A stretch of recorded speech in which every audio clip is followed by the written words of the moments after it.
Bonjour à tous, je vais appeler cette vidéo l'incontinence psychologique.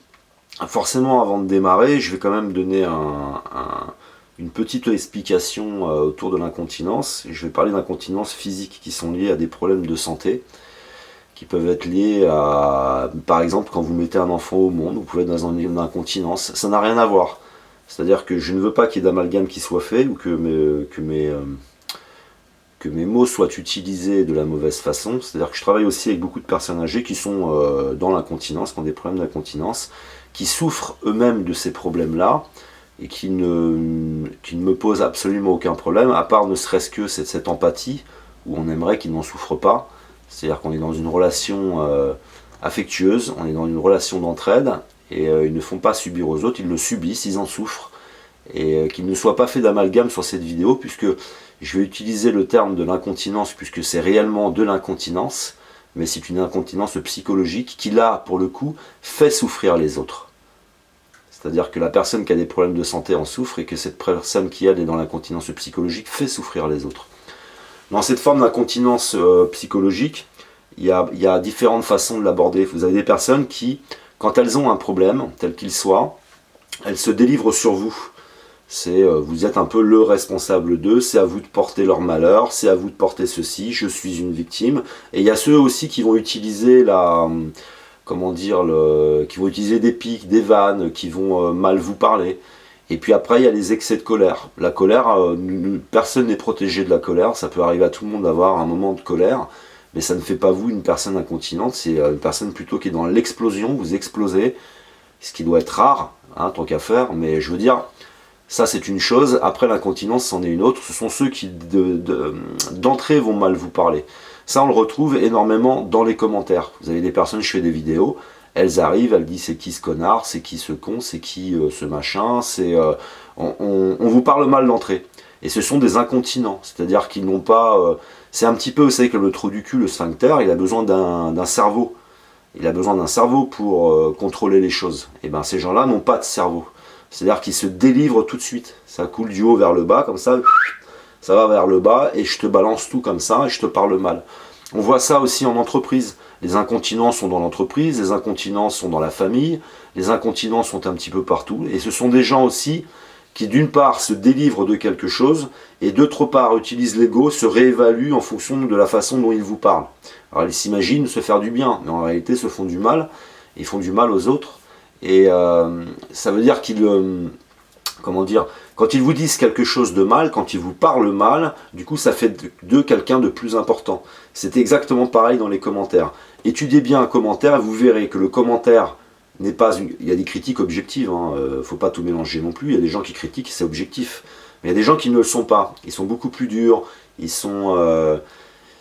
il y a de la finesse dans le commentaire, et en réalité, ils se revalorisent eux. C'est moi, si je peux te critiquer, c'est que forcément je suis mieux que toi. Et tu le lis dans le commentaire, ça s'analyse parfaitement. Il faut se balader dans les commentaires et le voir. Il faut aussi analyser les gens, les messages qui vous passent. Souvent ils vous rabaissent, mais ça les relève. Et en fait, on est toujours dans cette incontinence, c'est-à-dire qu'ils ne sont pas capables de, ou en tout cas, ils ne se sentent pas capables de.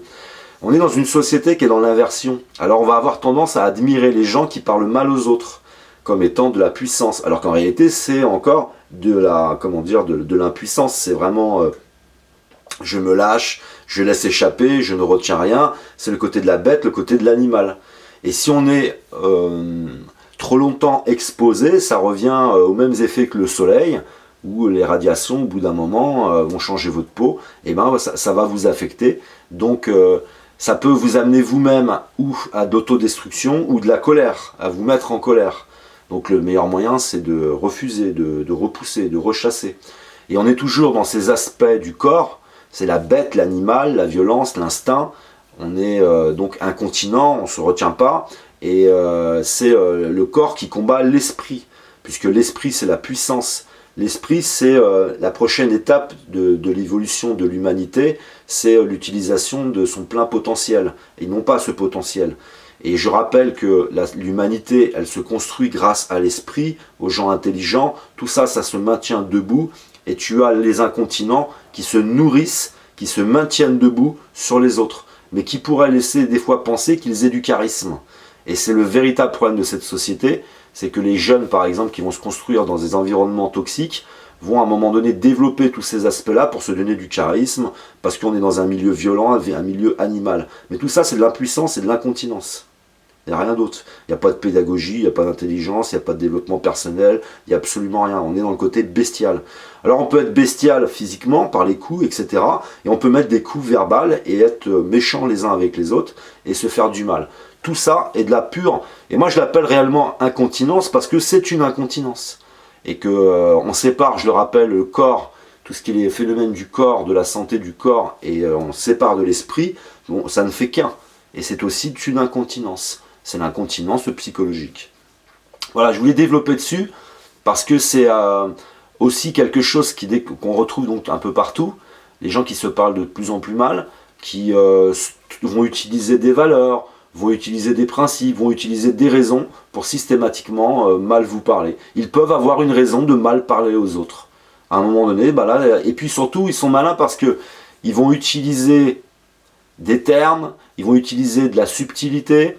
Par exemple, j'ai fait une vidéo pour vous parler de la subtilité, j'ai fait une vidéo sur les attentats.